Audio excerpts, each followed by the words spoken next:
Heathens unite. Hello, hi, welcome. It's Let's Get High and Read the Bible. We're in Genesis. We're going to be talking about the flood narrative, right? When God makes everything, but then he fucking hates it, so he drowns it all out. It's an uplifting story. Completely fascinating. I have to say one thing real quick, though. I misspeak. I say that the earliest Bible we have is from 1300. That is wrong. Fucking like stoner. 325 or something like that. 300. You done fucked up. You know, I was sober for this one. Forgive me. That's the reason. Good job. And that's it. We're going right in. Fuck yeah.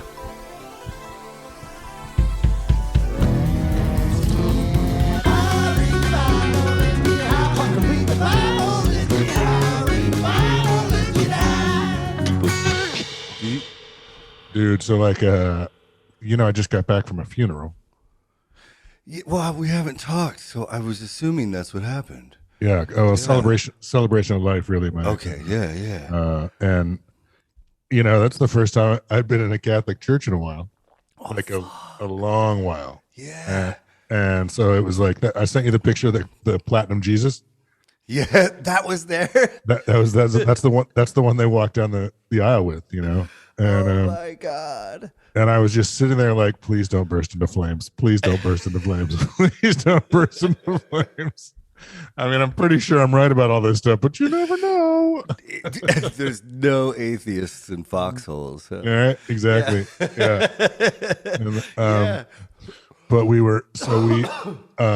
afterwards at the celebration, the woman who I don't know if you know about Catholic churches, but when it's a festival or a celebration of something, they do there's a lot of call and response in the Catholic Mass. Okay. Can I get a hey ho, that sort of thing? I didn't know that. No, it's not really that, but it is like, Lord be with you and also with you. Let us, totally. All that shit, Totally. Kumbaya, my Lord. But in a celebration or like a whatever, they sing those parts, and so there's someone up at the front at the pulpit who's not the priest, who is like a guy sings the first part. Worship pastor. Yeah, but they're not the pastor, right? No, they're just to lead the music, right? Right, yeah, exactly. Yeah, okay, yeah. So this woman was that, and I ended up talking to her afterwards, and she didn't know. She knew my birth mom's husband really well, and obviously my birth mom. She didn't know about me though. She's like, now who are you? I'm like, well, I'm Carm's son. And she looks at me like a deer in headlights. I'm like, yeah, that might be news to you. And so we're talking. She's like immediately on her heels, right? Yeah. And I'm like, and I told her I really liked her voice and all this stuff. And then we started talking. I don't know how we got around to it, but she's like, what? I'm like, well, ironically, we were talking about the Bible. And I'm like, ironically, I do this podcast called Let's Get High and Read the Bible. My one of my best friends is was raised Christian fundamentalist, in the middle of nowhere, out in the woods, segregated from secular everything. And the one thing he said, and that we've kind of discovered during this process, is most people who consider themselves very religious have not read the Bible. Yeah. And then I'm like, have you read the Bible? Ooh. And she's like, I've been meaning to.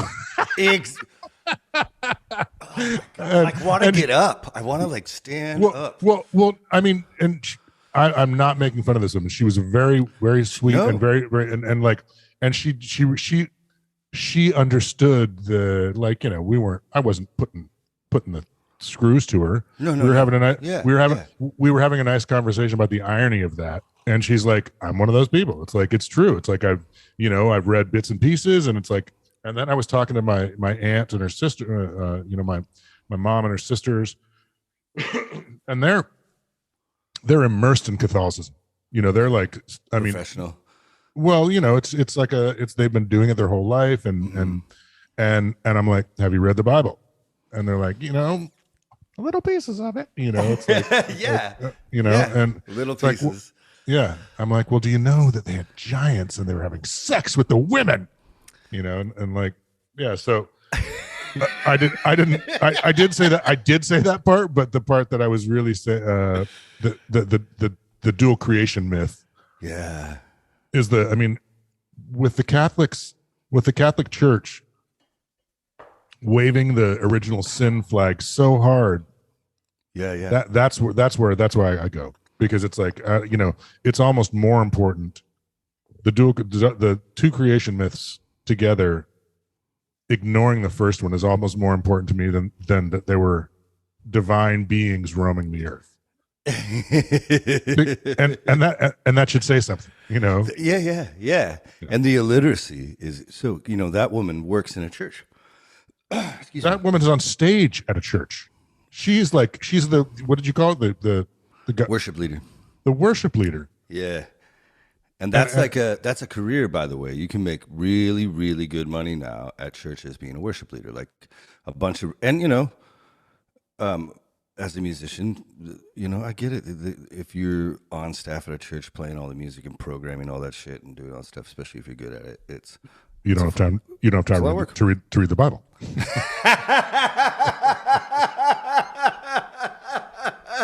Yeah. Fucking A, right? Yeah. This is like a.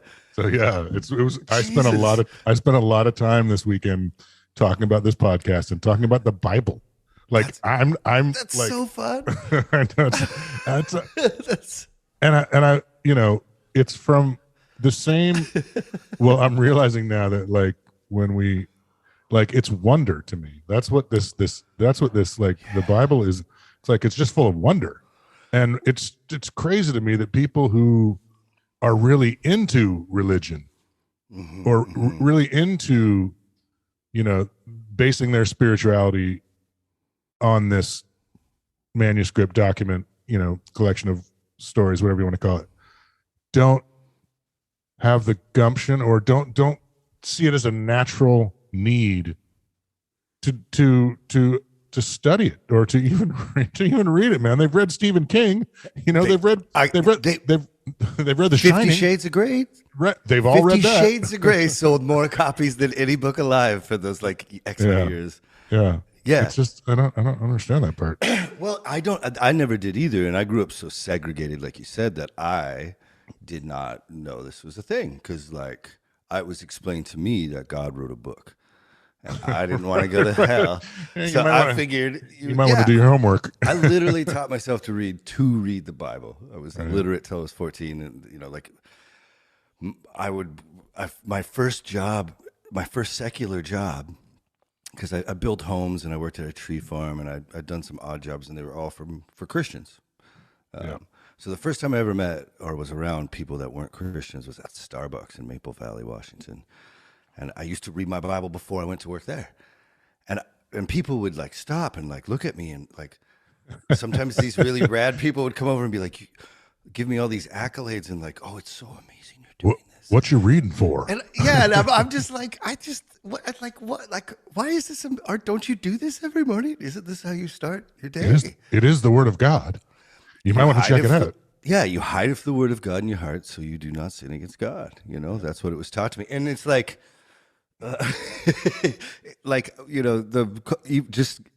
today I'm sober, but because Veterans Day, right? So I got a kiddo here. Oh, okay. So let's stay sober and read the Bible. But like, the name of the podcast is so offensive to so many people that they get like really mad. But at the same time, what the texts and emails that we're getting are like, hey, I've been going to church my whole life and I've never learned more about the Bible in my life. It's just like well, and it's like what you learn about is the I don't know if they're even the greatest hits. Of the greatest hits. If the Bible is the greatest hits over the the last 40 millennia, you only hear like 3 or 4. It's like they play Freebird over and over and over again. It's like, It's not that. It's actually like they play Rick Astley over and over and over again. Yeah. It's man, I wish we could play some of the music that I had to grow up with. Like, have you ever heard of Ray Boltz? Nope. Oh man, you know what? We're gonna have a whole segment on this, and I've been promising the listeners we'll get into the Bible quicker. Okay. So Yeah, I think I'll keep it on the Bible front. And we'll go right because we're in like the flood myth, but it's coming. Unpacking the illiteracy rate of Christians when it comes to their text. Like, if God wrote a book, and you're trying to tell me God wrote a book. And let's go even further, because this is a big deal, and this is what was told to me. Excuse me. There's no errors in it. God passed down to all generations a perfect, intact, inerrant work of everything you need to do and understand and know and act out. And that's a big if. Well, that's what they believe, but then they don't read the book. So I'm just trying to set up what they believe, but then they've literally never, they go to church, they hear one sermon, and they know that. They know there's a Sermon on the Mount. They go on Easter, they hear this. They go maybe to Bible study even. Let's say they go to Bible study every week, and Bible study, which I totally back. But the truth is, you're only as good as the company you keep, right? And so when you go over to fucking Josh's house and, you know, drink some like decaffeinated coffee and tea and sit around, without opening a Bible thesaurus, without opening Bible Hub, without looking at original translations, without bringing in any historicity, without bringing in any facts of the people who read and dig and explore these ancient Near East cultures, you're just in this massive echo chamber where you're repeating the same shit to each other. And that's why many will go to him and say, Father, Father, didn't I cast out demons and perform signs and wonders and do miracles in your name? And he'll say to them, away from me, I never knew you. Well, yeah. Oh, I liked it, man. Man, you're poking holes in it. I was like, I felt really good. You're judging. Yeah. I'm judging fundamentalists. Yes, absolutely. Yeah. And that's maybe I need to apologize then, because you don't. I don't think you need to apologize. I just think I don't think that we can. Well, first of all, I don't think anyone is going in front of a dude and gonna say, "Hey, how'd I do?" I don't think that's how that. And I know you're just quoting the Bible. Yeah. But again, I really don't get the idea. Like, oh yeah, this is so fun, because I tell my therapist that this is the best therapy ever. This is fun because I have so much religious trauma that I really need 6 hours a day dedicated to it to really listening to us after the fact and editing these things. So I have to listen to it again. It's fun when you catch me in my these pitfalls into the fundamental, because again it goes back to repetitions. I pray on my face every night. I read this book, it's so I agree, and I'm more trying to bring up just the hypocrisy. Totally. And that's and I know that, that, but sometimes I hear you you got to catch me, and I'm like, dude, well, okay, but you're kind of being that guy. You say it all, brother. As iron sharpens iron. So before we read the Bible, I have to talk about this thing. Check this out. First of all, two things. Is this our first merch? No, I wish. I got this book called Encountering New Testament Manuscripts. Yeah. And it has all the early codexes and manuscripts, fragments, Dead Sea Scrolls, some of them. Wow. Of the Bible, and it's so cool. It has all the original. This is what our first copies of the Bible look like, and that's usually them in their entirety. It's half of a page or one page, and it's missing totally. And those are the earliest copies that we have of the Bible. And then, sorry. No, and then the rest they just sort of fill in the blanks by, well, he probably meant something like this. Well, so that the one I posted was the book of John, and it's from around it was written around 200 AD, but they found it in I feel 1887 or something. You know what I'm saying? So what we find is we have whole copies of the Bible that start showing up around the 1300s, like the whole Bible. In fact, one of them is called the Codex Vaticanus. I'm so bad with these words because I'm homeschooled as shit. But like, and it's the most brilliant thing I've ever seen. And my wife put it on a mug for me. I don't think you're going to be able to see it. Damn it. Yeah, you can. Fool and knave. Yeah. So do you see this section right there? Yeah, on the side. Is that the part? Is that the part where the dude's like, "Don't change the words, you fool"? Yeah, he says, "Fool and knave, leave the original reading. Do not change." That's awesome. And that is a scribe writing a note to another scribe who was translating that. And that's in the Bible. that's in the Bible. That's right there. And Okay. you know, and Inerrant. That's the word of God. And you know, so fool and knave trademark. dude, it's like, how badass is my wife? She put it on a coffee mug for me. So I'm like, The most badass. it's so good. So like approaching these stories with you in this new way with like all this new information that like, I get it. Most people have their faith so guarded and it's like a part of their, it's right on their heart. But like looking at it holistically with history in mind and context in mind. And, you know, like you said, this book is like so much cooler than I thought. Well, You know, like- it's so much cooler if you look at it with eyes that haven't been told what to see. yeah. You know, Yeah. like no, just let me add it. Let me add it. You know, yeah. Yeah. It's weird when you just said that. Like it was really interesting. Like my aunt, I was talking to her about religion and she, you know, she Catholicism for people who grew up in the 50s and 60s was a lot like what you went through, where like, you don't hang out with people who aren't Catholic. Yeah. You know, there is no everything that isn't Catholic. They're all going to hell. You know, they're not your God. And she was like, you know, I started going out into the workforce and meeting these people who were really good people, like giving to the poor, like, you know, but they weren't Catholic. They weren't Catholic. You know, they weren't Catholic. They weren't even Italians. You know, and like she had the wherewithal and the like the open-mindedness enough to recognize that, okay, there's a couple of holes in this boat, because this person who sits next to me all day goes out and spends her time helping people, but she's not Catholic, and I can't imagine she's going to hell if there is one. Right. You know, and like, so that, you know, but getting someone to like fully recognize that they've been duped, that's a whole nother story. You know, it's like, and not just duped, I guess brainwashed, like you were saying. Like, it's like their skin. It's like, I can't take this skin off. I'll be naked. It's like, no, actually, there's a stronger skin underneath there. Yeah, you've just been told that top. Yeah, you know. That's good shit, dude. Preach it, brother Redding. And Serena begot Roxanne.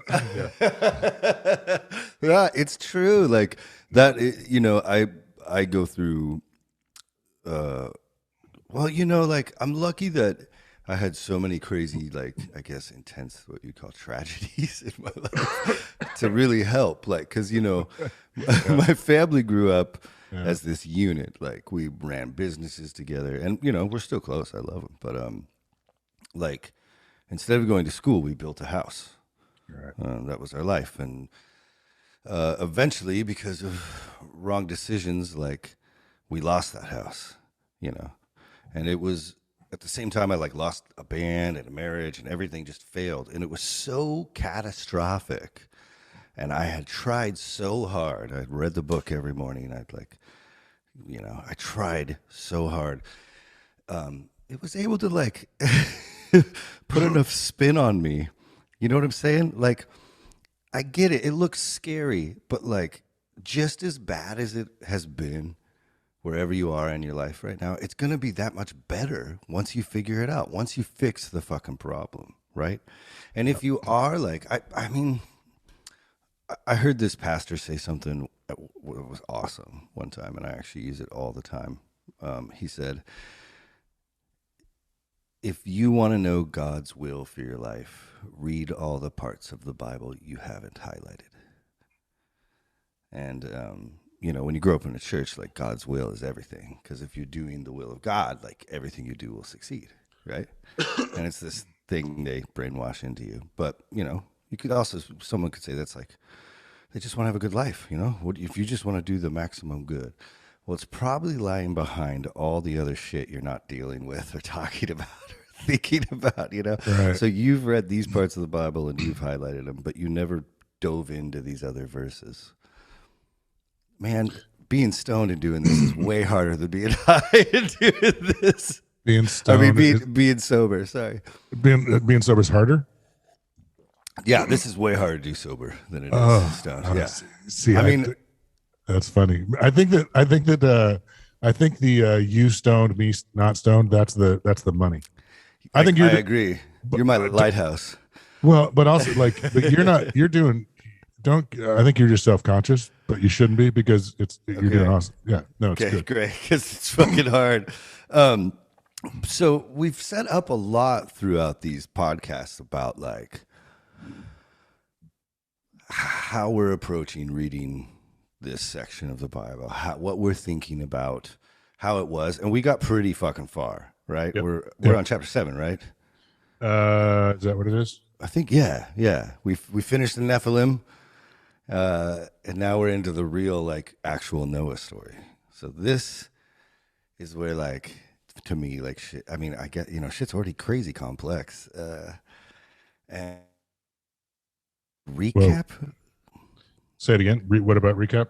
Well, the shit's already complex in the first 7 chapters of the Bible, right? A lot has happened. Are you saying? Do we need a recap? Yeah. Should we try to talk through real quick and catch everyone? Because let me recap. Let me recap and you let me recap okay. and you catch the you keep me in line. You keep me in the lane. Field up defense. Right. So yeah, we start out. There's at the beginning we got 2 creation myths crunched into each other. Yeah. They don't even. Is it? It's the same chapter. The second one. There's a story. Whatever. There's 2 in a row. Smushed together. Chapter 2, yeah. Smushed, 2 different gods. Elohim is the first one, and Yahweh. Elohim. And Yahweh. Mm-hmm. Elohim seems to be a pretty good dude, giving us everything. He's like Mother Nature. He's like the guy who created everything. And then Yahweh turns to be out a little bit like Snuffleupagus. He's he's like an invisible friend that only you can see, but you can hear him coming if you're Big Bird, and apparently Adam and Eve are Big Bird and they can hide from him. He's not a guy who can see through anything because he you can hear him coming and he can't see you if you hide behind a bush. And he'll have to call out for you, Big Bird. Where are you, Big Bird? Adam, Eve. Okay. Then we learned that Eve is totally stand up. The first thing that happens after they eat the fruit and God finds them, Adam totally throws Eve under the bus, and Eve says, "Get fucked! I did it. What? What are you gonna do? What are you gonna? What are you gonna torture my people for the rest of existence? Badass bitch, right? Seriously, baller, awesome. Right? Just baller move. Yeah, I ate the fucking apple. You know why? Because 16 chapters, because 1 chapter ago, your boy, the Mother Nature, the cool guy, said we could eat all the tree fruit. He said it right there in the fucking Bible." All right. How am I doing? Doing really good. Jesus fucking Christ. Right. And then they had, okay, then that's really important. Then Adam and Eve had kids, Cain and Abel, although it sounds to me like Cain might have come from, might have been Adam's, but it sounded a little bit to me like Eve and Yahweh did a little, and a little slap and tickle, and because it's unclear as to whether Abel was a half brother or not. You know what I'm saying? Yeah, I'll give you that one. I like it. And then we have something that was really important. That was that what landed on me more like a if you've done your best, that's good enough. Landed on Leif like you're now I'm full of spite and I'm going to kill my brother. When Cain and Abel both bring gifts to Yahweh, and he likes the meat more than he likes the vegetables or whatever. Yeah.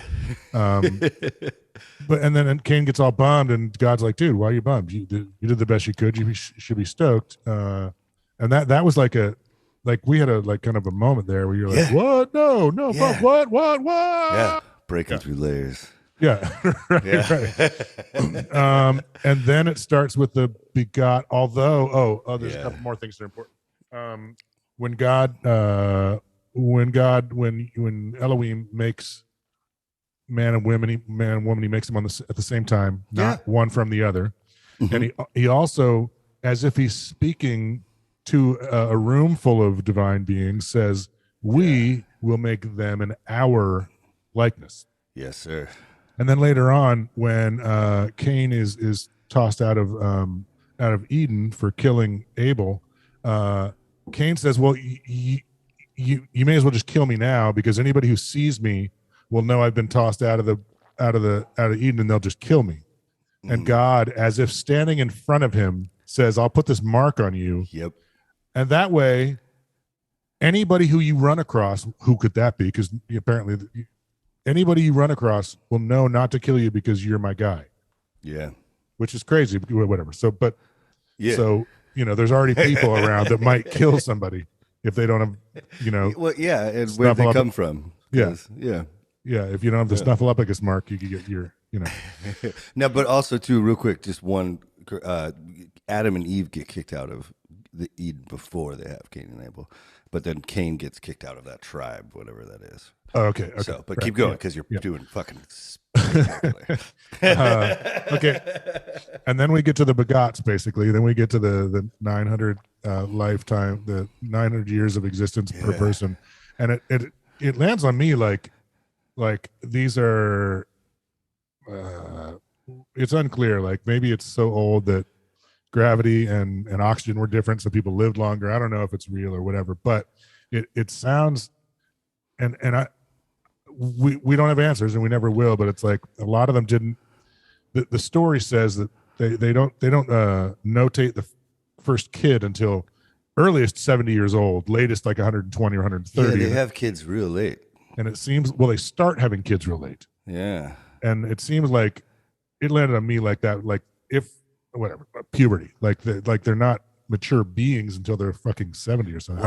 What if it was just dog years back then? maybe that's where that comes from. Maybe this is all our problem, is this like Adam and Eve are more like Rugrats, or like, like Family Guy. They're like babies. Right. That's so funny. And then let's see, begats, and then we get to the Nephilim, man. Then we get after the world had been populated and divine beings were on earth. Divine beings lusted after the women, the human women, and they would have babies with these women, and these babies were called the Nephilim, and those would be the heroes of old, the men of renown. Yeah. Yes. And then that brings us up to where we are now. So yeah, that's a fucking recap. Suck it.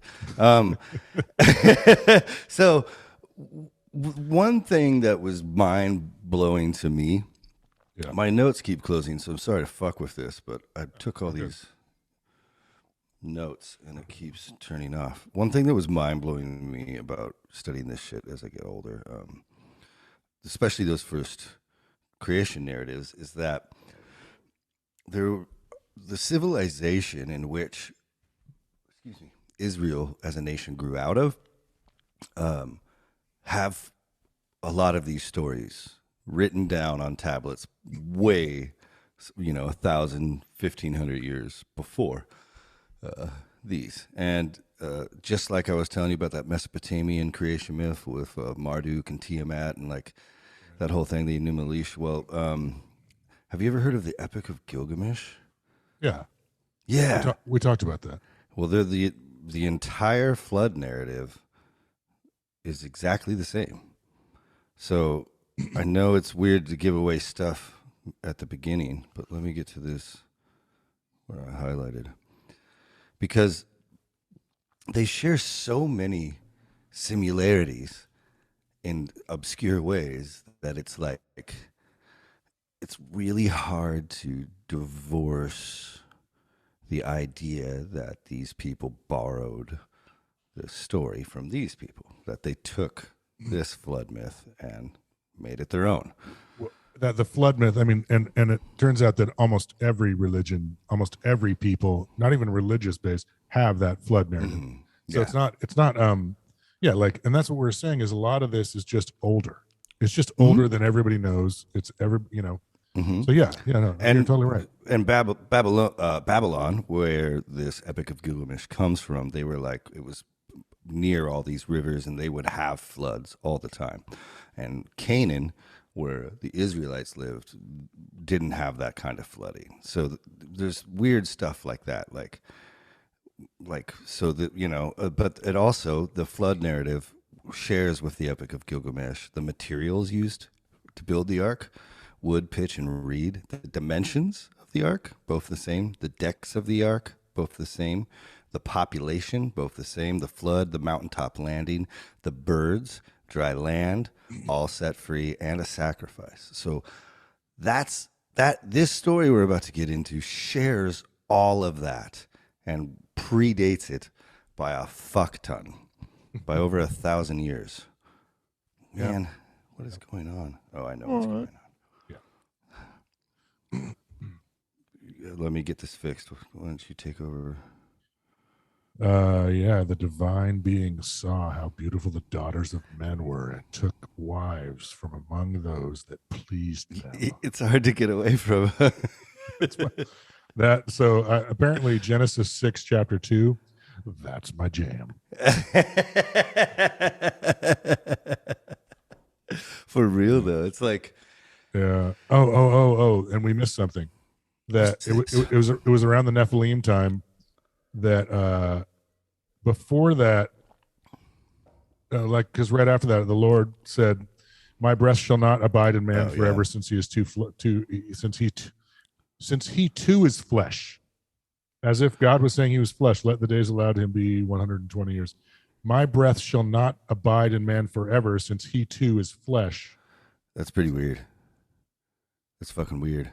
It's fucking weird, man. And like that Epic of Gilgamesh is about this like king kind of guy character that's trying to find eternal life.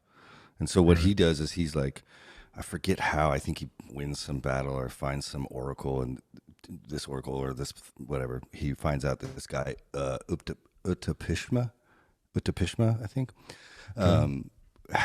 went through the flood and had gained eternal life. So it's like, man, you know what? Shit, that's so heavy. Right? I forgot the. No, I'm sorry. I forgot the end of the where we ended was so heavy. That like the Lord regretted he had made man, and his heart was saddened. Did we even get that far? I feel like we read through that, didn't we? But let's read through it again. The Lord saw how great was man's wickedness on earth, and how every plan devised by his mind was nothing but evil all the time. And the Lord regretted that he had made man on earth, and his heart was saddened. You know how like sometimes we'll come into like interpretation battles here between me and you on like a word. I've been listening to the Bible in the morning on different translations, and I'm realizing that's where it comes from, because that word and how every plan devised by his mind, in another translation is and how every thought imagined by him. You know, so in different translations, it's almost like God's peering into your mind. Well, and that would make more sense, you know. Yeah. But again, you know, like I stick with the whole, your thoughts don't define you. Your actions do. like I don't think it's fair to. I mean, we all have crazy fucking voices in our heads, and but as long as you go out and do the right thing, you're a good person. You can think all the crazy shit in your head you want, but if you can keep it down, that's just the white noise, and you pick out the good stuff. I don't think you can be. I don't know. That's just my take, because I don't think it's fair to. I mean, my head is full of crazy shit, but I don't go and do any of it. It's no one wants bad or evil anymore. Yeah, I got assaulted yesterday. What? Yeah, he got my neck. It was like a. Do you know that guy that played Beauty and the Beast? That had the big face. He's in. Oh, you mean? Do I know the character? Yeah, he's in like Hellboy. I think that actor. Yeah. Okay. Yeah, it might have been him. I'm not sure. I'm not. By the way, that guy rules, and I love his movies, so I'm not blaming him. But let's just say he looked exactly like this guy, just a little older. Okay.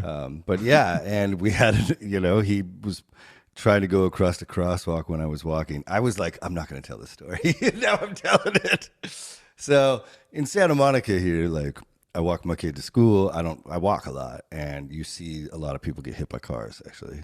Because people drive really fucking fast, and it's a neighborhood, and like, so it's just my pet peeve. I fucking hate it. And I've been like clipped by a car like quite a few times. So it's like, I don't have any patience for it. So I'm walking across the crosswalk. This guy doesn't want to wait, so he's coming across the intersection. And so I just start going slower, flip him off real good, look him dead in the eye, like just fucking you fuck. Because it's like, it is right by a fucking school. And it's like, there's kids walking here all the time. Like, one of my friend's moms fucking died last year just trying to go get groceries, It's like, so this guy did not like it. And I wasn't fucking backing down. I didn't give a fuck. So I made sure he knew. I was staring him in the eyes. He gets through the intersection, gets out of his car, screaming. He's so angry, he's shaking and like can't get a sentence out, And I'm just standing there. I take out my AirPod. I'm just like, this is going to be funny. I'm like, and by the way, I should preface this. I worked at a bar. I know all about old man strength. Okay. Because those salty old fucking Navy guys, like they look like they're on death's door, and they bait them all the time. These young 20-something football players, they'll go fuck them up outside. They like, so I'm not like, I don't want to invite this. You're not blind to it. Yeah, I'm not blind to it, but like, so he's rushing at me, and if you're coming at me, I'm like, okay, I want to see where this goes, like. So he like reaches out for me, like cuts my neck with his thumb, like tries to punch me, and I get out of the way, and I'm like, get the fuck away from me, get the fuck away from me. And then he's screaming, can't make a sentence. I'm like, this is my neighborhood. You're driving too fast. I'm sorry you didn't like my middle finger. And then he goes, and how the fuck are you so calm? And I'm like, dude, I'm being calm for you. And like right then you see this weird thing fall off him, and he stops being mad, and he's all like, oh, I'm sorry. And he puts out his fist to give me a fist bump. And I'm like, you just fucking assaulted me, dude. Get the fuck away from me. Just because I'm being nice, I don't like you. Go. Like, get the fuck away from me. I never knew you. Yeah, it's such a weird thing. You should just start dropping shit like that in your daily life. Just like, do you, I mean, if I knew the Bible like you did, I would be like, oh, I never knew you, man. Oh, dude, I use it all the time. Just like direct quote. Yeah, all the time. All the time. With Christians, it's the best. Look, I wouldn't even, I'm talking about like at the grocery store. I don't even fucking, I'm like, I don't mean with Christians. I mean with everyone. I'd be like, look, I'm just dropping serious divine pearls on you here. You don't even know it. So let's just. We might have to edit this part out to keep the Bible continuity, but yeah, I'll put the story in at the end. Yeah. I think you're right. Yeah. Man, there's a whole. I'm hoping I get that sort of knowledge so I can start dropping, inerrant lines on people. You just fucking recap the first 7 chapters of the Bible pretty goddamn good. So I think our Bible study's working. Yep, it's working. I got some retention going on. And we're big in Belgium. So what up, Belgium? What up? So All right. Do we read through the rest of this chapter and then get into the flood narrative? No, I think we're good. He said, Start with the flood? we start with, I don't think we got to the line before 8. So I don't think we got to Genesis 6, 7. Okay. I think we stopped right there. So I think we should start there. Do you want to let's just start right there. Okay. Who's reading? How about you? Because that sounded sexy. Okay. Okay. So Genesis 6, chapter 7 says, "The Lord said, I will blot out from the earth the men whom I created, men together with beasts, creeping things, and birds of the sky, for I regret that I made them. But Noah found favor with the Lord." And then it starts with I guess that's Genesis 6, 8. Noah found favor with the Lord. Noah. Cool spelling. This is the line of Noah. Noah was a righteous man. He was blameless in his age. Noah walked with God. Oh, we did. Noah begot 3 sons, Shem, Ham, and Japheth. Japheth. Yeah. Japheth. I like that. The earth became corrupt before God. The earth was filled with lawlessness. When God saw how corrupt the earth was, for all flesh had corrupted its ways on earth, God said to Noah, I have decided to put an end to all flesh, for the earth is filled with lawlessness because of them. I am about to destroy them with the earth. You want to stop there? Keep going. Yeah, right? Like, what the fuck? So the weirdest part to me, and you said that, you say this all the time, is like, what? This book couldn't be more human. What a human book. What a human story. And like, if God can't even see behind a bush, and he's made of flesh, and then it's like Prometheus is getting stronger and stronger. You know what I'm saying? Like, yeah. And now he doesn't like what he made. Yeah. Like, so God hated all of us at first, and then. Well, and it's I'd love to see the translations, because the part where it talks about flesh, I'd like to know what that means. What number is that? I got it open right here. 6:13. 6:13. God said to Noah, I have decided to put an end to all flesh, for the earth is filled with lawlessness because of them. I'm about to destroy them with the earth. He didn't, whatever. That's a little, well, he says, he didn't, the earth was already here. Yeah. It says that at the beginning, that it was dark, but it was here. Yeah. Without form. God, gopher wood. So that flesh occurs 71 times in the Bible. Yeah. Yeah. Earth was filled with lawlessness. Noah was a righteous man. And this thing, he was blameless. Oh, in his age. That doesn't mean that means his tenure. That's what I took it. Let's look it up. But so far, the word used for flesh there is always used of like a human body, like with right. Adam in the rib, with like all the rest of the translations seem to be like anthropomorphic. But no, and again, this thing where he walked with God. Yeah, what verse is that? Let's look that one up. That's Noah found favor. That's 6:9, yeah. 6. And again, I think you looked it up before, and it was like, or you were thinking it was the like, does God's will? But I'm like, no, I think it means he was walking with him.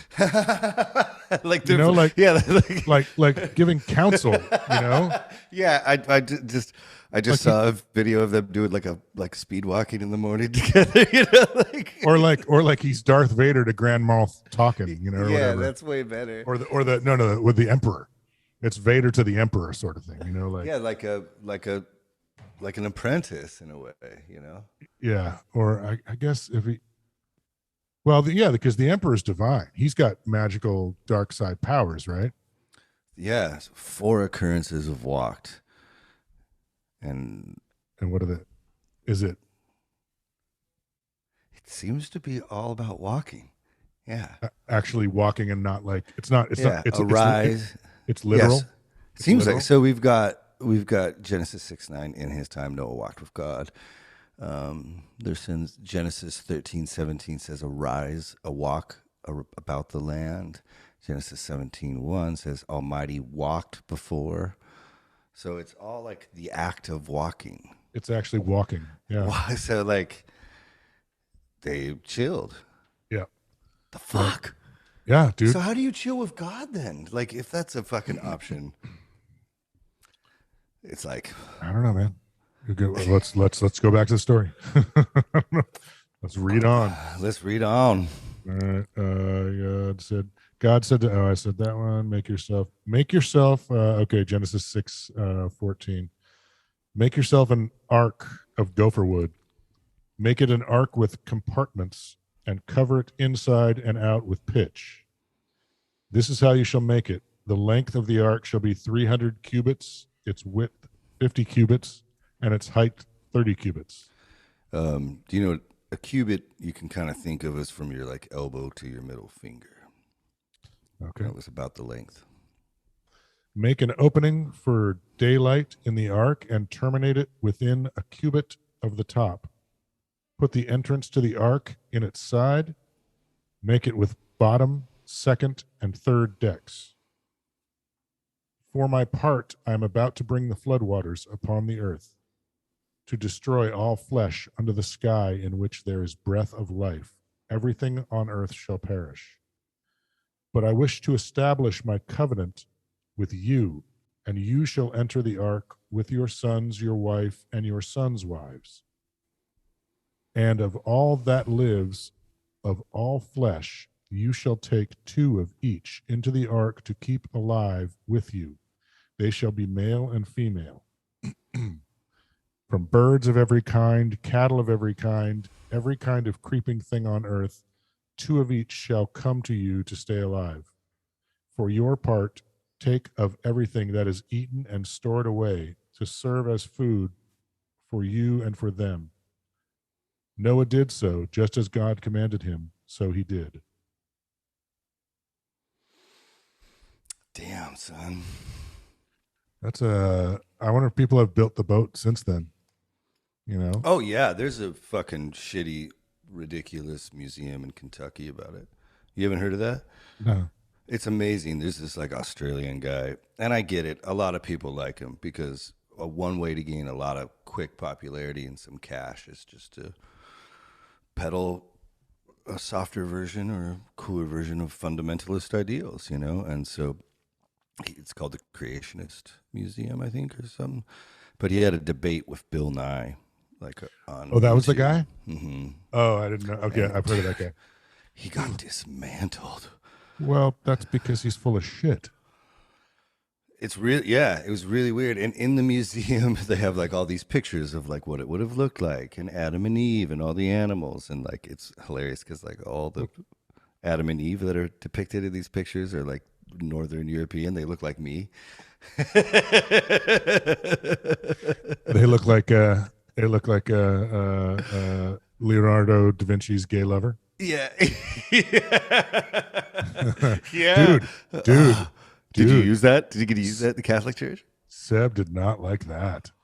Oh, that's who that guy. Yeah. Dude, Yeah. Seb, what, dude? What? I think he didn't like the gay part, the gay Jesus. I don't know. I don't know. Sure, that's the idea. Like, we're not saying Jesus, there's nothing in the Bible or history that points to Jesus' sexuality. The picture No. all your homophobic grandparents have on their mantelplaces. Yeah. I don't That's know what we're talking about. I don't know exactly what his beef was, though. It was like, I think maybe like, I don't know. Maybe it's like, maybe gay Jesus is not woke. Like using that as I don't know. I didn't like, look, that just shows what happened. It just shows the hypocrisy of the organization we're talking about. It's like, we didn't, whatever. But Seb, come on, we love you, buddy. What are you doing? We love man? you. Calm down. Yeah, calm down. We're just reading the Bible. Just reading the Bible. Yeah. So this is just, I mean, I don't know what to make of all this, other than the fact, like you said, I think this is probably one of the everybody has this story. Every religion has this. They don't, I don't know if they all have the Adam and Eve. I don't know about that. But this story in particular, they all have. So, I mean, this could be older than everything. Yeah, they have fish fossils in the Himalayas, you know. It's like, that's real high up. Well, yeah. Yeah, at some point there was water. I mean, you know, it wasn't North America covered by like a sheet ice? The Himalayas have fossils. That's not because there was water up there. It's because that used to be down low. Mountains. Okay. Tectonic plates crunched together and make mountains. Pushed it up. Yeah. So at one point it was here. Okay, that makes sense, actually. I thought that was just obviously one of these flood narratives, you know? Because like the Jonah thing we did, you know, when I was like, oh, no one's ever been swallowed by a whale and lived, you know, and then the guy gets, you know, I'm like, I got it. Okay. No! Okay. Yeah. So, Well, okay, thank you. Dude, that would be some seriously overdoing the flood. I mean, that's like, I mean, no, all the way to the top, all the way. I don't want one fucking thing alive. Dude, that's a lot of water. I don't fucking care. We made him in our likeness. I'm gonna kill them in our likeness. Every fucking blade of grass. God damn it. Me, damn it. Me. Yeah, sorry. I need a minute. Sorry. That'd be awesome. Fucking A. I am so perplexed by all of this. I don't understand why. I mean, it would make sense if like this narrative of this astronomical event was just passed down in all the stories, you know, and I don't know enough about geology and, you know, I mean, I was always taught that the Earth's only 6,000 years old, so Yeah. you know, but fuck it, I'm just gonna edit this part out and we'll just go into 7 because this shit gets better here. So why don't we just keep reading? You want me to take over? Yeah, no, go ahead. But I wanted real quick though. There's, and I'll look up what the flood was. But there was a flood here, over east of the mountains. That I'll just look it up because there's like this massive floodplain that. Well, I'll just look it up. Never mind. Go ahead. Okay. And Cool. scene. Yeah, editing. So, God hates everything in chapter 6. Maybe these giants fucked everything up. Who knows? Yeah. But we get down to 7, and it says, "Then the Lord said to Noah, 'Go into the ark with all your household, for you alone have I found righteous before me in this generation. Of every clean animal you shall take 7 pairs, male and their mates, and of every animal that is not clean, 2, male and its mates.'" I know it's obvious, but I have to point out that just changed. That in the chapter before, God says take 2 animals, 1 pair, and now we have what, 8? We have 7 pairs, so 14. Yeah, so we have 16 animals now of each. Right. They're supposed to go. Okay, so 16 of every animal alive has to fit on that ark. Okay, And it's still the same Lord, capital Lord, right? We didn't change. let me look back. Oh no, because see, no, It's God. that's God as is in above 7, and then in 7 it's the Lord. Is that Yahweh and Elohim again? Mm-hmm. What the fuck? Sorry. No, I know, man. You know what's crazy too is I've been studying the fuck out of this shit, and I still just feel like I don't have any bearings on it. You know what I'm saying? Like I've been reading this every morning. So what do you do to study? So what I do is I'll usually like read through the passage we're gonna do for like 3 or 4 days, just as many times as I can. Like, so I'll wake up at 4, have some coffee, and then like read it like 30 times. And then I'll like work out and listen to it, or listen to a podcast about it, or listen to one of my great courses that I have on it, you know.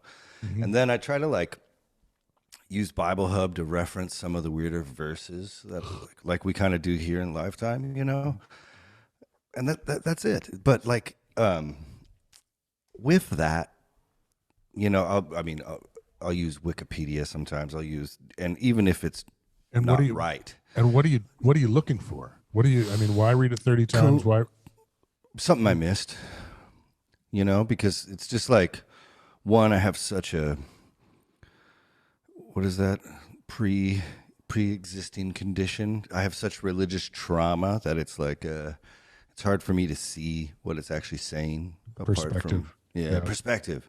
Yeah. And so that's one thing. And then the other thing is just like, that's just how I learn, you know, like Rote. Just like memorize it. Yeah. Yeah, usually audibly. Like I listen to stuff a lot. I used to when I was a kid, I used to say my memory verses into a tape recorder like 70 times, and then at night I would play that while I was sleeping. So it'd be just my voice reading the verse over and over and over again. So like that's kind of, I still kind of do that. I'm just realizing how fucking weird this shit is. As I was saying. It's not weird, bro. You just got your nose into the wind. That's all. You're just doing the fucking work. You're doing the work, motherfucker. It's Leif Anderson doing the work. Dude. That's No one can take that away from you, brother. Yeah. No one. I wake up early. I'm trying. Yeah. I'm crying too now. Yeah, no, me too. Yeah, so because you know, like you said, and like, which is why I feel we'll get. This is why I feel like why people are listening is like, I'm not trying to like say what I think this says. I'm trying to understand what this is saying. You know. Well, to you, I mean, that's the thing is like, so when you say. I mean, it says what it says, right? And the problem is, it's not Stephen King. We can't interview him. But what I hope for you, honestly, is that you can hear this, like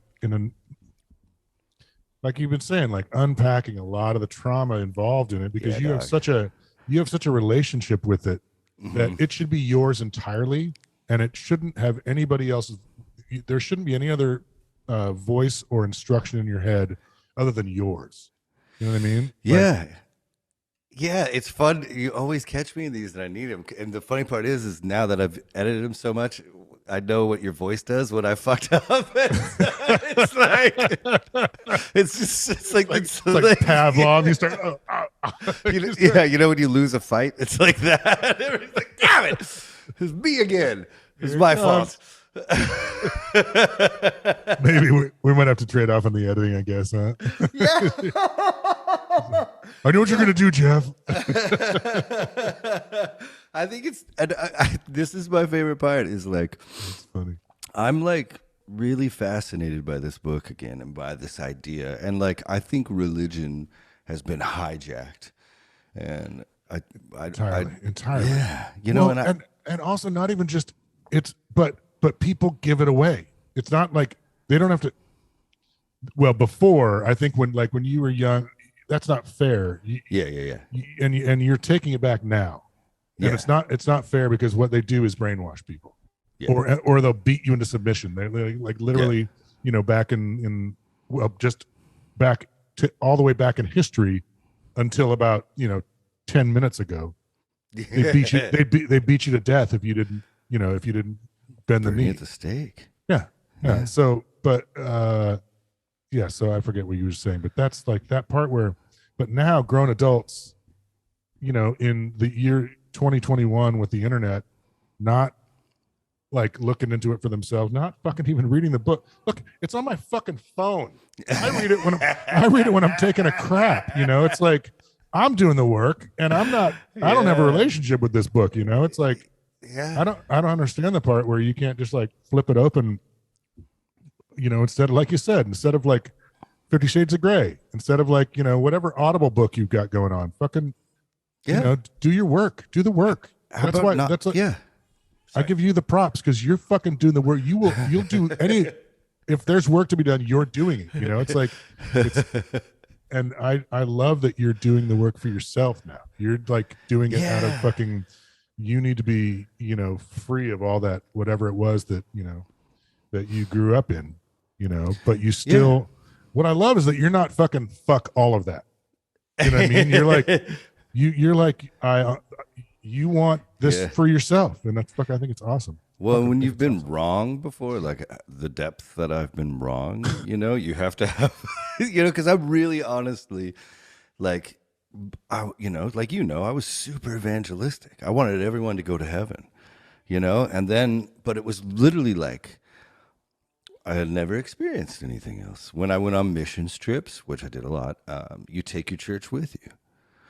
So when I was in Russia, I lived in an apartment with a pastor, and I worked at a Bible college. So it's not like you're going out like I'd go out and like hang out with friends and stuff out there, but like you're not really getting in the culture and understanding how different people live, So Right. all Right. of these experiences were still like, muted with these boundaries. And unfortunately, I feel like the boundaries everyone's been putting on and puts on God are like what makes it stupid, what makes it shitty, no one wants to go to your church. They're doing it out of fucking guilt because of all the step family porn they consume. That's it. Like, you play some music, you get them all in a spiritual state. That music's awesome. You get them all in this hypnotic thing, and then you say the same 5 things over and over again while you take the money for yourself and don't help out any poor people. Yeah, that platinum on gold Jesus stand, man. That was, and the pastor rolled in wearing Ralph Lauren polo jacket. Yeah, I'm like, I don't have one of those. Yeah. Maybe we do need to start a church. I want a platinum Jesus. We like cut to us with like fucking ridiculous blings. Dude, I want a God grill. Because I'm a Jesus boy.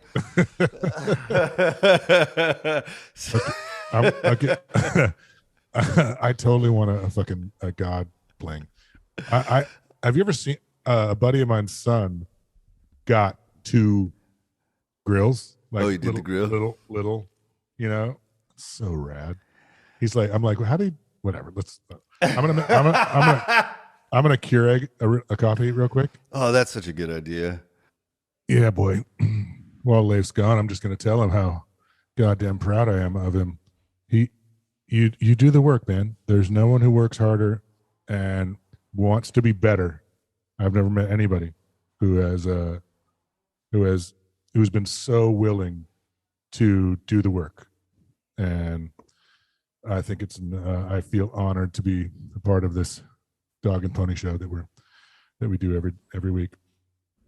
And it couldn't be more exciting to me that people are around the world are starting to enjoy it also, because it's the most cathartic thing I've ever done, and we get to read the Bible, and that's just kind of a win-win.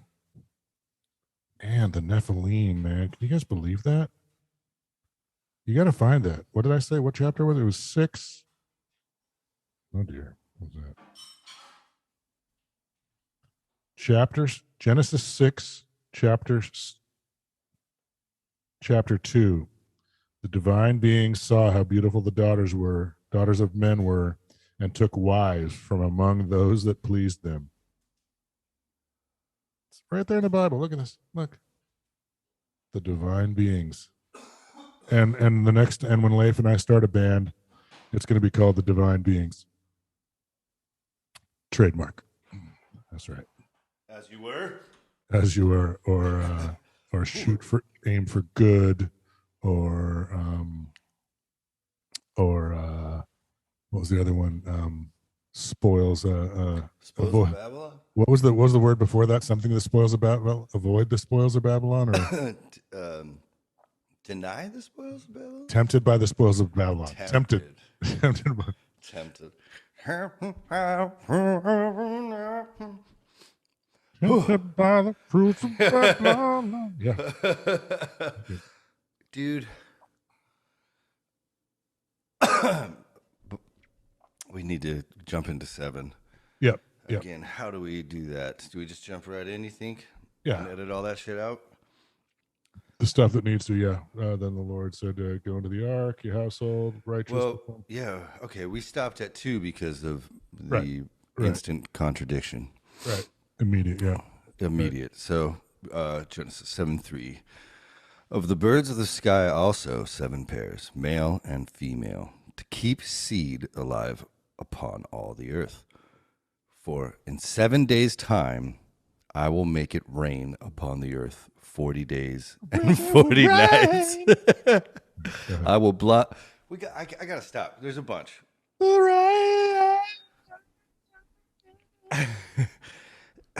like comes the rain. Sorry, go ahead. well, one. So does he? Because he just told him how to build the ark, right? Right. So is this like later?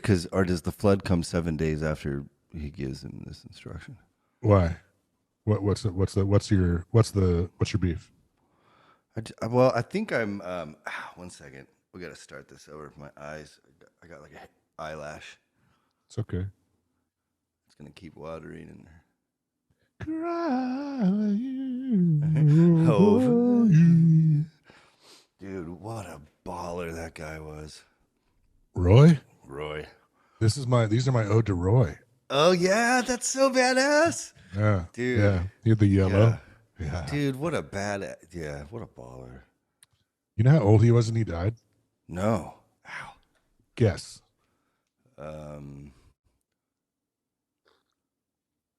98. 57. What? Fucking 57. Jesus, dude, I gotta go wash out my eye. Fact check. Yeah, you do that. I think, because our friend and amazing bass player Joe Howard, Joe Bass, died at 57, and I gotta turn that off. It might get wonky because I have to turn my phone back on. But yeah, and this has nothing to do with anything. But I'm pretty sure he was 52. He was 52 years old. He was a year younger than me. And he when he looked died. like he was 190. Well, and the thing is, he was 52 in 1988. So we were still like, I was 20, right? Yeah. So like, and you were 6. So it's like he was 100. He was 100. Yeah, yeah. But so he died when I was 20. So it was like 52 when you're 20. Yeah, like 25 when you're 20 is 40. Is 50. Yeah. Is a grandparent, right? Oh my God. Yeah. Did you buy your plot yet? Yeah. Yeah, exactly. Yeah. But all the melodies, more than ever. So. Oh yeah. Sorry. Go ahead. Yeah. Okay. So there's all these discrepancies with the animals, but with the number. But it seems here that in verse 2, he says, "Of every clean animal, you should take 7 pairs male and their mates." Let me get down to the bird. Yeah. Yep. Male and their mates, and of every animal that is not clean. What verse am I in? Oops. 7:3. Yeah, that's not the one I was trying to reference. Well, that's when we stopped the first time. But also, this whole. I'd be interested to see what the translation said, and whether or not this whole clean animal, unclean animal thing. Oh yeah. Is there in the other? Is in the other Gilgamesh, version, and the other ones, because that one sounds like an aftermarket attack on for people who don't like to eat pork. Well, see, so the clean animals are meant for sacrifices. So that's what was always taught to me. So the reason that there's clean and unclean is so that who taught you that? Everyone. That's what everyone, for every pastor that I've ever listened to. And I can't even get through my little. Hold, please. I love it. I'm not mad. I'm not mad at all. I love it. I disagree with some of the, when I say this shit, it's to represent. But But no, there does not seem to be that comparison. I don't see it. Let's just move on. Immortality. Can you follow along one to the other and see like with the similar? Do you have the whole? Yeah, I got. Well, the course that I'm taking on this shit has a list of them already. So I just went through the PDF and highlighted all the stuff for this week. Oh, nice. And then we had an extra week, so I read a bunch of that Gilgamesh. So like, yeah. But I feel like you had a specific answer. We wanted to look up what. No, you were looking at it. You were you stopped because you thought the timeline on the. Yeah, go ahead. You got it. Yeah. So the birds of the sky also 7 pair, male and female, to keep seed alive on the earth. That's a lot of fucking animals that we're at right now. Yeah. This is a lot of fucking animals. And how did they fit on that boat if there's 7 pairs of them? Maybe there were a lot less animals. Maybe this is like, like there weren't, again, we can't ask Stephen King. There is no really good. There's no there are no answers to these questions. Yeah. All we can do is, but the thing is, our guess is just as good as anybody else's, and probably a little better right now, because like these people were guessing, 2,000 years ago, when they're just like, it must be I'm not. Yeah. I have a Christian friend who I will leave unnamed, who is amazing. She's amazing, and she has a theory that she won't tell any other Christians about this. And it's that the animals were like essentially DNA vials. Like it was like that Noah was like super high tech, and on this boat they took like the DNA of the animals to their genetic library. Yeah. Kind of like Prometheus. Yeah. Yeah. Yeah. I mean, did you see the last Aliens? Which maybe not. If you're so there's one after Prometheus. No, I didn't know that. Yeah. What is it called? Do you know? No, but I'll text you. I bought it. Okay. It's worth seeing. It's not as amazing. I'm not gonna. Somebody blew it up to me, and I'm like, the end of it is fucking scary as hell. Does she actually go to meet the architect people? Let's move on. Okay. It's good you cut out right there, so we can still edit most of this out. Yeah, there we go. Okay, so as of right now, there's contradictory numbers of animals that are going to be on this ark, and that's where we pick up. Number 4. Yeah. For in 7 days' time, I will make it rain upon the earth 40 days and 40 nights, and I will blot out from the earth all existence that I created. And Noah did just as Noah did just as the Lord commanded him. Noah was 600 years old when the flood came waters upon the earth. Noah, with his sons, his wife, and his sons' wives, went into the ark because the waters of the flood, of the clean animals, of the animals that are not clean, of the birds, and of everything that creeps on the ground, 2 of each, male and female, came to Noah and to the ark, as God had commanded Noah. Again, it immediately flip back now.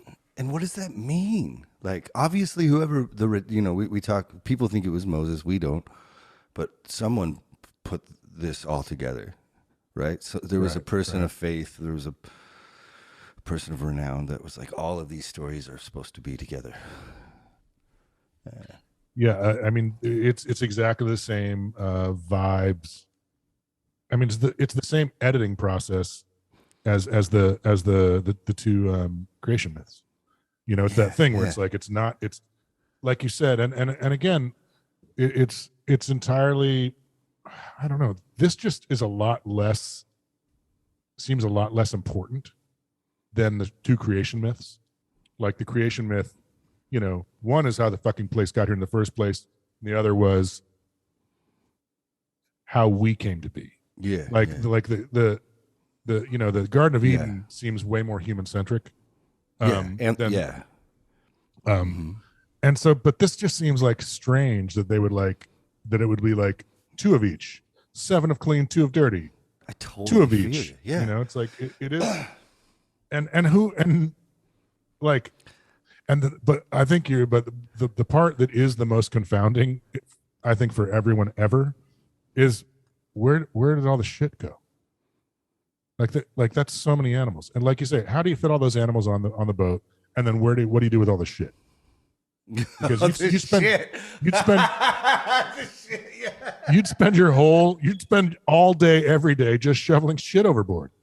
And there's only 8 of them, so Right? Yeah, there's 6. Yeah, exactly. yeah. So Although we need to go back and are we sure that we didn't miss something, like because it says earlier in the Begots when Noah, how many sons Noah had in how long? It's not just, is it just 3, or were there more? Because now he's 600 years old, that's right? all, so that's all that's named, though, right? It's in the just Begots. those. Well, I know, and but- I'm pretty sure when they get off, they name them, and it's just those. Oh, they do. Oh, okay. I'm pretty Yeah. sure. Yeah, I don't know, and I don't know. I don't know, man. I don't think we're missing anything. I think this is just so fucking ridiculous to wrap your brain around. And then you can you can see how like everyone could just manipulate these stories, because these stories speak right into all of our hearts. You know, like Joseph Campbell is awesome with that. You know, do you know that guy? Yeah. Yeah. And like, you know, it's so like I try to tell like my mom that I don't think anyone that I know, including myself, is intelligent enough to read the Bible. You know, like It's not a complete.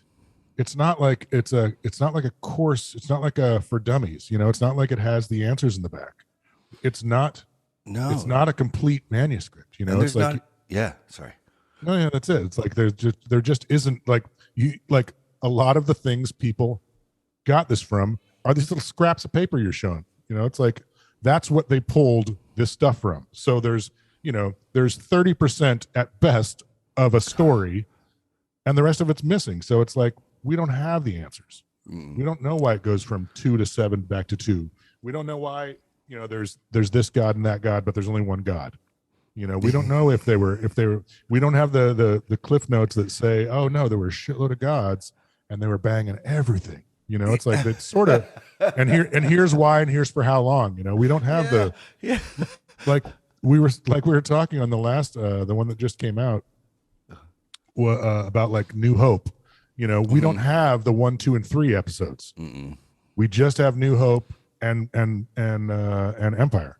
You know, so and they're not even full, and it's not like anyone's gone back and CGI'd in the shit that was supposed to be there. You know, so You're right. And like, we might even have to devote like a season to the construction of the Bible, like where it came from. Because that's that whole book. All the manuscripts that we got everything from, What's that book? What's that book called? Encountering New Testament Manuscripts.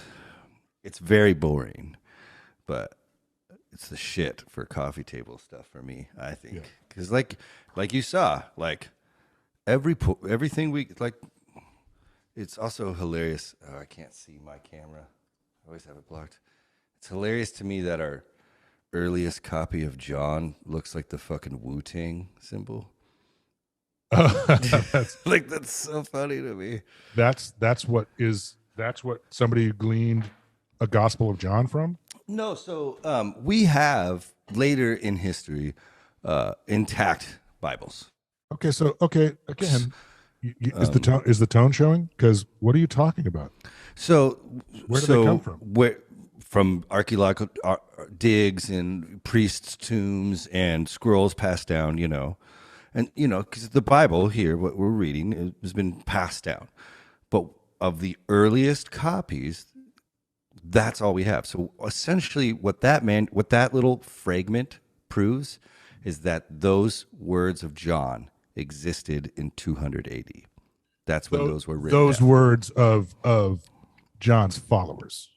Well, no, it matches the Gospel of John, right? So it's like, oh, this you can read it. It's the same words and the same letters and same orders. Like this is the Gospel of John, but it's only. But John didn't write it. No. That's just the book. That's just what it's called. Yeah. But it's sometimes when you talk like that, it sounds like you're saying John wrote it. Oh, and no. John didn't write it. There's barely any books of the Bible that are written by the names of the authors. Ding ding ding ding ding.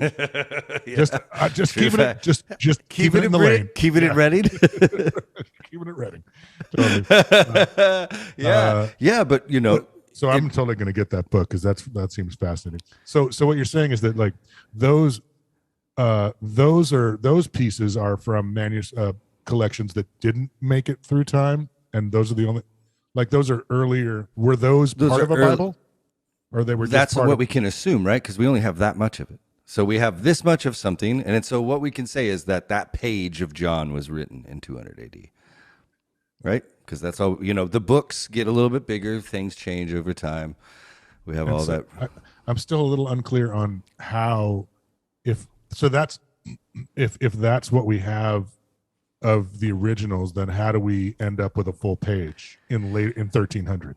Because they trust those 1300, you know, around that year translations that they found of the completed books, because that's so there were completed books that made it through time that were getting copied necessarily. Well, we don't know because we only have the final product, right?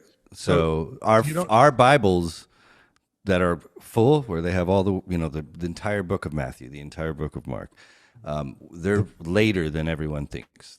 We found them. Yeah.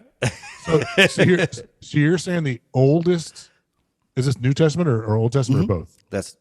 Yep, it happens with both. Dead Sea Scrolls are a great example. This is why we're going to do a whole fucking season on it. Yeah. And that's what you were saying. That's exactly. I mean, okay. Yeah. Oh, to be honest, it might even be fucking later. So I'm going to have to fact check this because I don't have it written down. We should, because I want to like, I would go deep dive on that. And like, I think I might have to like, I won't even talk about it. I'll just do it. So never mind. Let's go. Let's get back on the Yeah. Let's go back to this. And I might do some heavy editing on this episode to keep it in Genesis. Yeah. Because when I'm editing them, I do a lot with to try to make, because we'll look like ghosts sometimes and stuff. I just finished. I haven't finished the one that just came out. I just finished the one before that last night, and I've watched every one of them, they're fucking. I mean, your editing is fucking good, and it doesn't look. I mean, it looks like we're not. I don't have a fancy camera. I don't know if you do. Yeah, but it doesn't land that way really. Like it. No. I do like it better when you keep it side by side. Yeah. Like, and not like a flip back and forth, because I just like watching you because you look like God. It's like I don't think it should ever not be both, because it's like it's just, even if you're not looking at it, it's like that guy looks like Jesus. Wait, is that Jesus? Yeah, like, it looks like that gay Jesus. Don't get mad, Seb. Yeah. I mean, like, yeah, people get mad. People are really mad. Yeah. And that's fine. And again, we already talked about that. Obviously, if you take offense to this, it's probably because you haven't read the fucking Bible.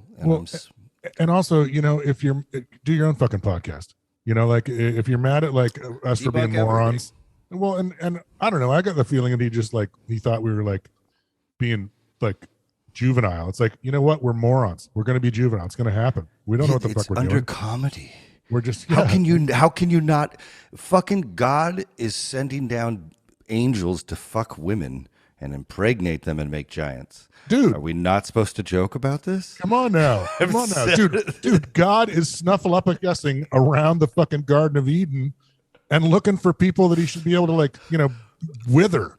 You know, he doesn't even know how many animals are going on the ark. He's really unclear about the number of animals. He's got a deviated septum or something, so you can hear him like, hey, Hey, Adam, where are you? Like, don't come out with a, whatever. Jesus.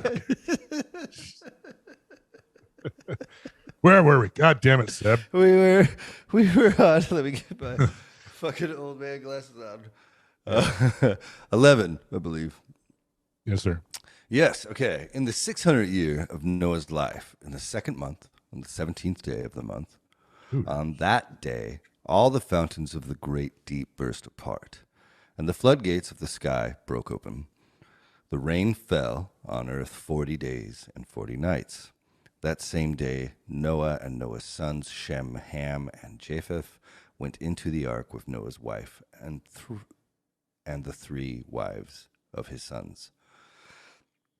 They and all beasts of every kind, all cattle of every kind, all creatures of every kind that creep on the earth, and all birds of every kind, every bird, every winged thing. They came to Noah into the ark, 2 each of all flesh, in which there was the breath of life. Yeah. So weird. So Keep going. Thus, they that entered comprised male and female of all flesh, as God had commanded him. And the Lord shut. The flood continued 40. That's just what it says. The Lord shut him in. Oh, I don't. No. So I have, thus they that entered comprised male and female of all flesh, as God had commanded him, and the Lord shut. The last part is and the Lord shut him in. I don't see it there. I guess he sealed it. He sealed the boat for him. Yeah. But it's weird that in mine here, Genesis 7:16 says, and the Lord shut. Yeah, check this out. Is this the same app? Yeah. That's weird. But so again, so we have the Lord as like deckhand. Like the Lord's like tossing lines for him. Now Unmooring. Yeah. Yeah. He it kind of makes sense, right? Because like how would they like seal the door, right? So like maybe that was just like an obvious question from the crowd, like, we'll beat you to that. Yeah, the Lord, he closed the door himself. Okay. Right. Oh man, my fucking JPS app is freaking out. Seriously, dude, I can't really. You want me to take over? Yeah, because like my font. Oh, here, the font just kind of keeps changing size. Okay. Dude, well, let's see if it'll keep doing it. Hold it closer. Now it's this size. Closer. Okay, it's not changing. It keeps changing font size. I'm not hearing it. Well, you would if it were playing. It's famous. She's for its dead. Sustain. She's dead. Right? Yeah. Oh, she was great. She's dead. Have you ever watched that movie with the commentary on? Which one? Spinal Tap. With the commentary? Oh, like from the commentary from Rob Reiner and Christopher Guest and those guys? Mm-hmm. I don't know. Okay, my app is freaking out, so you're All going right, to have I'll to. go. Okay. So Genesis 7:17, after God tosses the lines, the flood, the flood continued 40 days on the earth, and the waters increased and raised the ark so that it rose above the earth. The waters swelled and increased greatly upon the earth, and the ark drifted upon the waters. When the waters had swelled much more upon the earth, all the highest mountains everywhere under the sky were covered. Hey, fuck me. I was saying that would be a hell of a flood, but apparently that's what I think they're trying to explain. They're trying to explain tectonic plate shifting right there. Whatever. When the waters under every one of the sky were covered, 15 cubits higher did the water swell as the mountains were covered. And all flesh that stirred on earth perished, birds, cattle, beasts, and all the things that swarmed upon the earth, and all mankind. All in whose nostrils was the merest breath of life, all that was on the dry land died. All existence on earth was blotted out, man, cattle, creeping things, and birds of the sky. they were blotted out from the earth. Only Noah was left, and those with him in the ark. And when the waters had swelled on the earth 150 days, ... Yeah. So Done. apparently all existence was blotted out. The merest breath of life. 15 cubits higher, the waters swell as the mountains were covered. I don't quite understand that. 15 cubits. What, Yeah, 15? I mean- so like 15 feet above the Yeah, mountains? more like yards, probably. Like right from elbow to. It's about 3 feet, What? 2 feet. Yeah, it's like. I have to look up a cubic again. Let me do it. What? Cubic. What? The waters have swelled increased greatly. A lot of swelling waters. What Yeah. is cubic? Yeah. About a yard.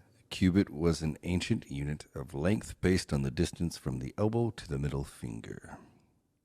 So we're talking about like 18 inches, whatever it was. Okay, so But, like, so it's like- 15 of those, like and that, so 15 feet higher than the mountains. Is that what he's saying? Like, and the water.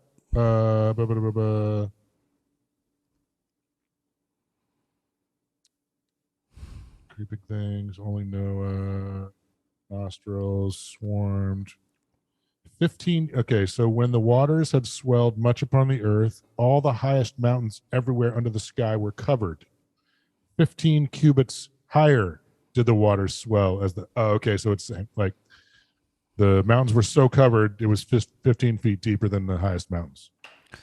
I mean, yeah, but the Himalayas are really tall, and I know I like your tectonic idea rather than the. Well, and the mountains were probably a lot. Depending on how long ago we're talking. I mean, is this millions of years? Is it geological time? Maybe that. No, I think this is only like they think this happened in like 4,000 BC, right? Unclear.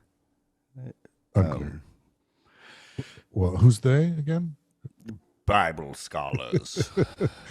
Oh, okay. Well, no. So now, when you say Bible scholars, are you talking about people who are using perspective, or are you talking about? Yeah, what a beautiful question. I love that so hard. Yeah. Okay. So whenever I will mention Bible scholars, it'll be someone who has a degree in forms of divinity or history or the book. Right. They study the book.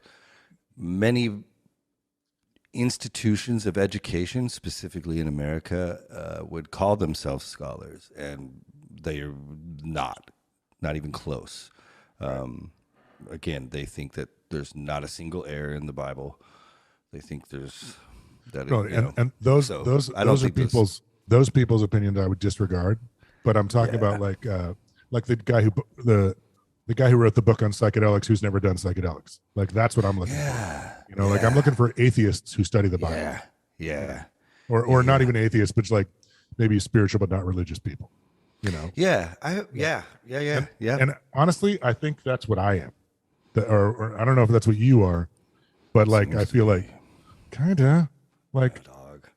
I mean, because I get too woo woo. Like I fucking like yoga. You know what I'm saying? Like wrong I with know that? it's strange, but why is that well, strange? okay, because I do get woo woo every once in a while. Like I'll be like, I don't know what that. Why is yoga equated with woo woo?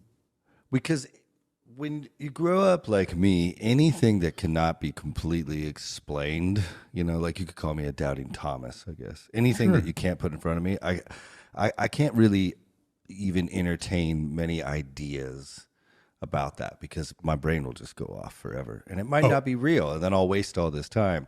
So even if I'm like, oh man, I played that guitar note right because I washed the dishes earlier. It's like that's fucking woo woo. Like, you see? Okay. All So I'm right. so inclined to that. Like I'm inclined to spiritual things, like what's going on behind the scenes.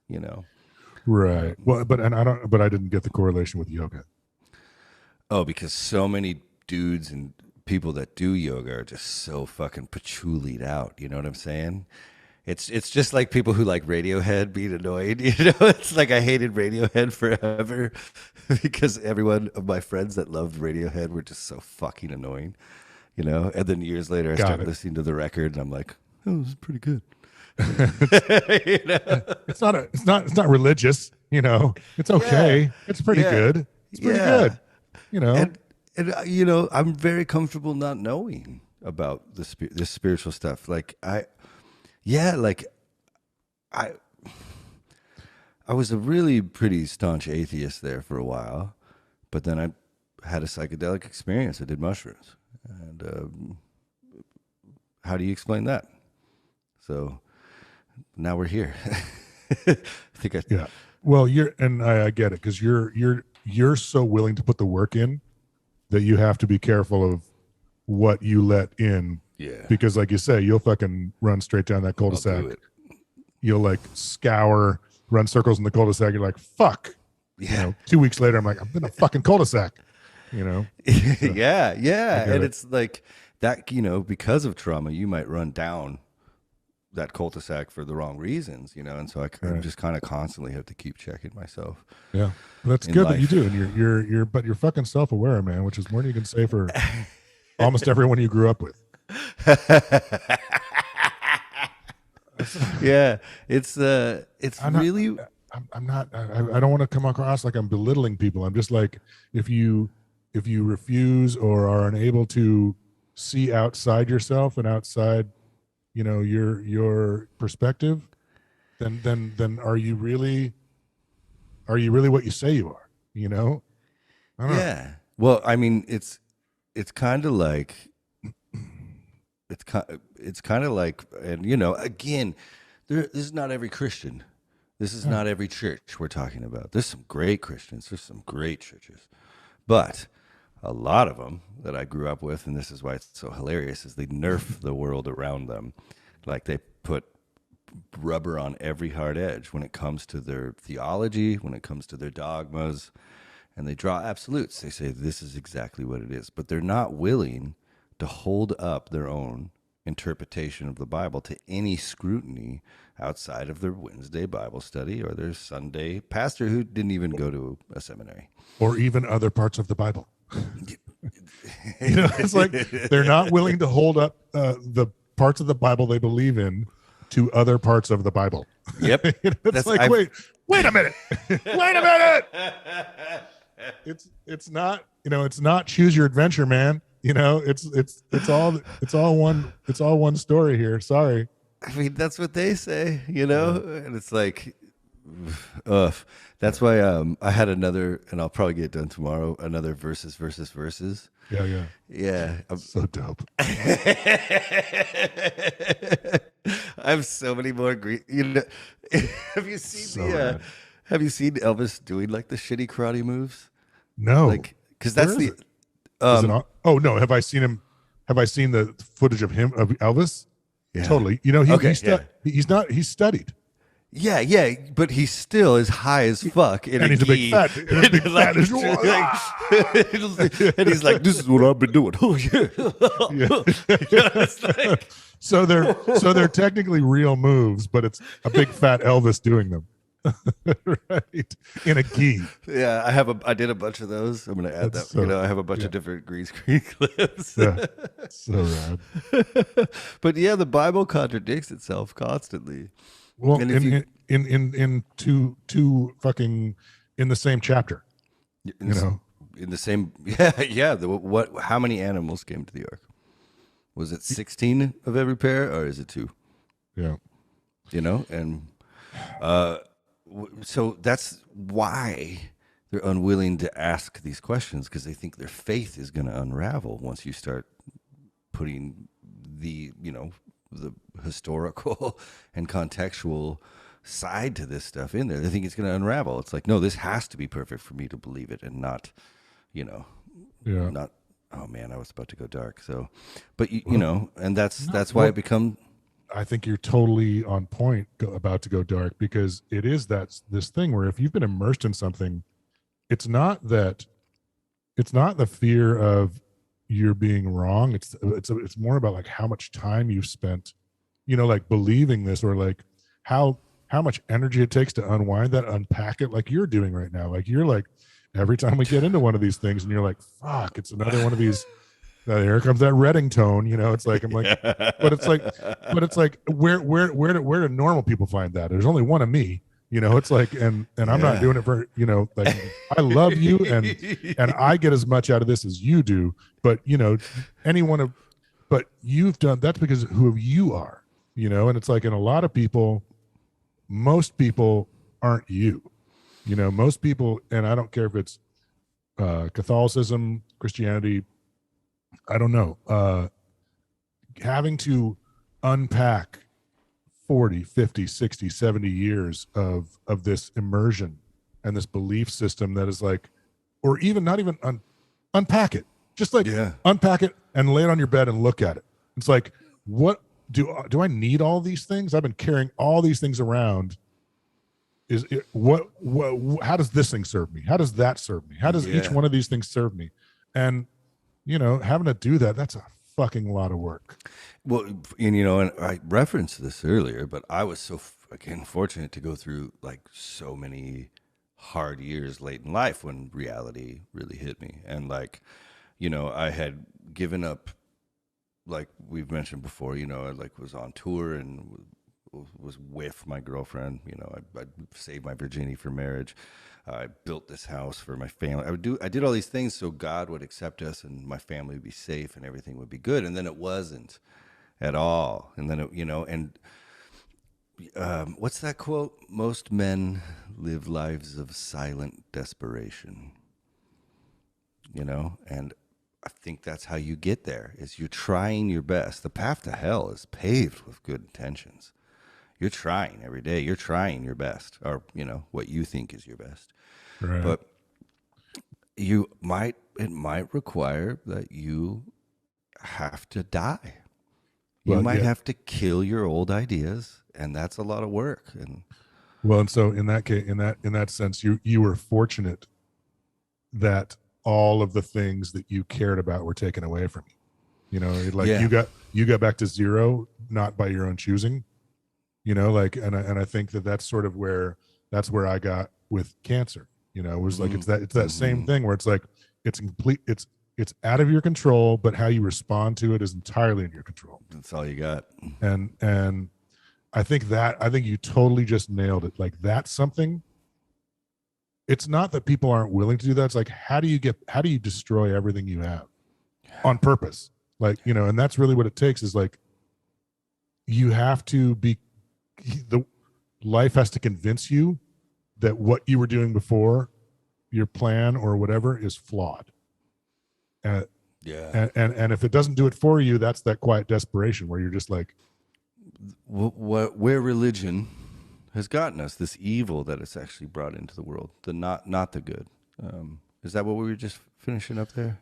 Well, it was, I mean, just I don't even think we weren't macro. We were still micro on how difficult, and I don't know, maybe even impossible it is to get yourself to zero manually, as opposed to like having life do it for you. Like when it befalls you, and maybe that, like, so maybe we've just got to a point where we need to be a little nicer. I think we've always said micro, we're not dissing micro. No. And these people who are like, think that you're the devil now, it's like, maybe we need to be a little nicer to them. Maybe we need to be a little nicer to everybody we're talking about. We like to think that we're not attacking people specifically, and we're trying not to attack belief systems necessarily. It's the organizations we're not a big fan of.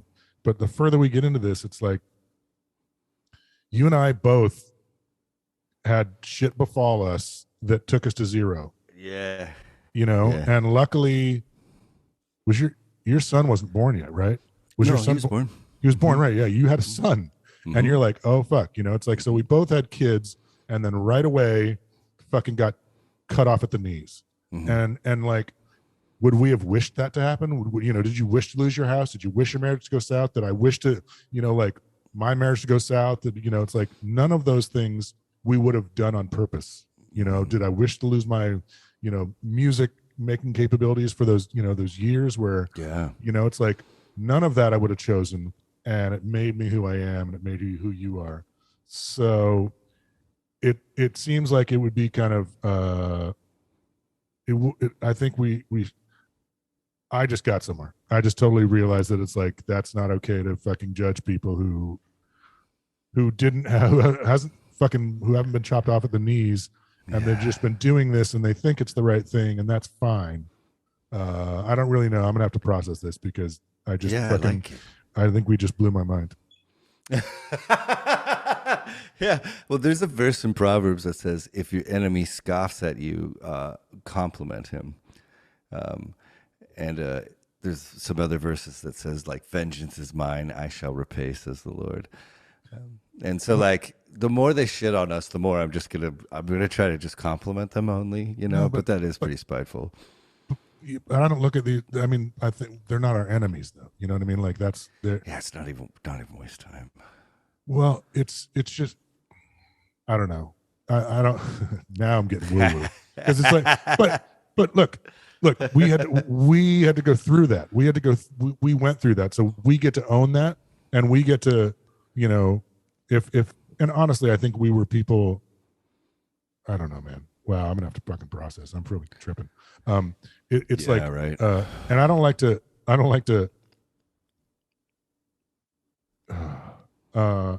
Well, let me, there's, as you're saying this, like, in my mind, I'm just keep over and over again thinking of this verse in the Bible, and I've been thinking about it a lot lately. And this is in the Gospels, and so this is the stories of Jesus, right? And Jesus says, if you are a follower of me, he must take up his cross daily. And, that was probably penned after Jesus died. I mean, it was, obviously, but it was probably, so blah, blah, blah. I don't want to get into the theology of it, but that idea of dying willingly on a cross, which is torture, putting yourself willingly through torture. Like Jesus says, you have to do that daily, and maybe that's what this is about. Like you're going to build up an idea of how the world works just as you're living.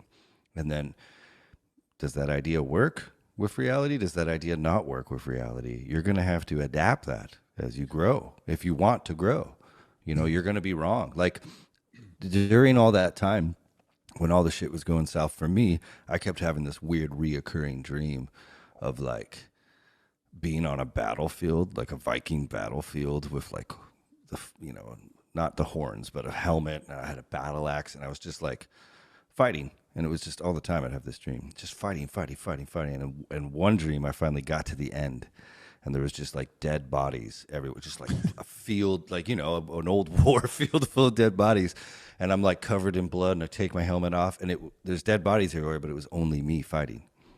Right. And I was like, I was just there alone. And I was like, what is going on? What was going on in your life that coincided with the end of the battle? That was during, but right before and after everything blew up, so it was all that stuff. I lost my band, which is like, that was always a big deal to me. I mean, you said that you had that reoccurring dream, and then at one point at did it end, or did you keep having it? No, once I had that dream of me taking off the helmet, and that was it. That was the last time I had it. When I was just like me. What was going on in life at that point? Losing faith. I mean, specifically, like that night you had that dream. Where were you do you remember? No, I was probably in my studio in Maple Valley. What that sounds like is oh man, I'm gonna botch this. Cognitive behavioral therapy. Oh, it's like, yeah, it's a thing where you like they do it with kids, where like you'll give a kid a toy box, and he'll pick out toys he wants to play with based on his subconscious, whatever he's chewing on, and that happened. Like this kid, was in a sandbox. It's something like you couldn't get out of there. It's some crazy thing that he was stuck in a sandbox for weeks during therapy. Like this toy couldn't get out of the sandbox. His mother had left him there. Couldn't get out of the sandbox. And then one day, an angel came out of the toy, like took the kid out of the toy box and took him to the grocery store and made him dinner. And that was the end of the toy. That was the end of the sandbox. He was done playing in the sandbox. It was like, and that's just, and that was like a experience that I was not going to use names or anything, but yeah. Okay. But that's what that sounds like to me, is like subconsciously you're chewing on this thing and you're like chewing on this thing. And then, but I don't know, we could probably edit this out. Yeah. But the funny thing is the reason that we're talking about these issues is because they are what have made our lives better. And therefore, it is silly to be like pretty pro drugs for me, because, I was so anti marijuana growing up, and it is pretty silly to be reading the Bible with this open perspective. It's new and interesting and weird for me. And, how can we not try to help people with what helped us? I had this, that DMT trip that I always reference to. Yeah. Maybe this is a good closer, but, that was like that was an even deeper, that was full zero. That's when I really got my life back together, because it was just like kind of the end of that wave of everything we just mentioned in my life happening. And I had experienced a lot of pain in my life, and I didn't know how to deal with it, like physical pain, mental pain. And I'm on this trip through the universe on this weird substance, and I find myself in a black room.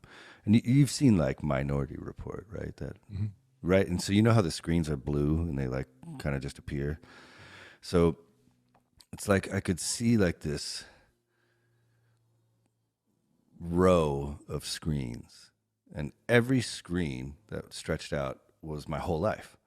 And it was like this scar. It was like anytime I was inflicted with pain, the screen would be proportional to how much that hurt.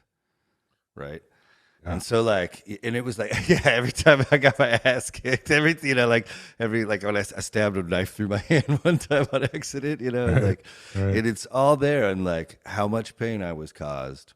And so I was looking at each of those moments, and they were like, some of them were horrifying and shitty, and some of them just sucked. And then next to this, in this black room, in this blackness, was a little yellow mark, just a tiny dash. And I don't know how I knew this, but this weird epiphany came into my mind that was actually how much I grew as a person as a result of that pain. So every time one of these pain things happens, this little mark sometimes goes up, sometimes goes down. Right. But right. Yeah. On these insane events, like losing faith and, my marriage failing, on these sane events, that line like literally went like into space. Right. And I realized then that I had I have a wrong relationship with pain. This was me bumping into the edge. And this was, one of the greatest lessons in my life. Like this, I learned more from these moments on how to be a better person, on how to be a decent person, than I have anywhere else. Yeah. I hadn't heard that story. That's awesome. Yeah, it's weird, right? Dude, get the doctor, man. Let's get out to the peninsula, man. Yeah, let's do it. Yeah, we're going to do it. I think that's a good spot to say goodbye to all of our beautiful peoples. That's great. Okay. We love you all. Love you. We'll see you next week. Yep. All right. Cheers. We love you. We love you. Thank you for listening to all our congregates around the world. Smooches.